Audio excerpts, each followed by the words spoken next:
அஸ்ஸலாமு அலைக்கும் வரஹ்மத்துல்லாஹி தஆலா வபரகாத்துஹு.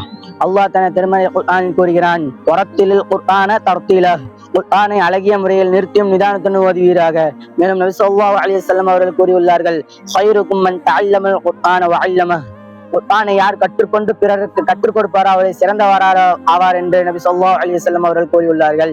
அல்லாஹ் இந்த புரிந்தமிக்க குர்ஆனை படைத்துவிட்டு மலையிடம் கேட்டான், இதை நீ பாதுகாக்கிறாய் என்று கேட்டான். அப்போது அந்த மலை கூறியது, யா அல்லாஹ், உன்னுடைய பேச்சு, உன்னுடைய கலாம் நான் எப்படி பாதுகாப்பது? சிறிய தவறு ஏற்பட்டால் நான் சுக்குநூறாக உடைந்து விடுவேனே என்று மலை மறுத்துவிட்டது. இதே மாதிரி அனைத்து மக்லூக்கிடமும் கேட்டான். அனைத்து மக்லூக்கும் இதேதான் கூறியது.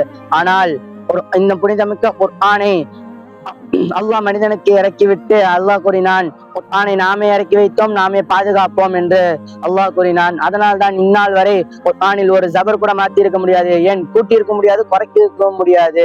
எனவே இந்த புனிதமிக்க குர்ஆனை அதிகமாக ஓதக்கூடிய பாக்கியத்தை உங்களுக்கும் எனக்கும் தந்தருள் புரிவானாக. ஆமீன். அஸ்ஸலாமு அலைக்கும் வரஹ்மத்துல்லாஹி தஆலா வபரகாத்துஹு.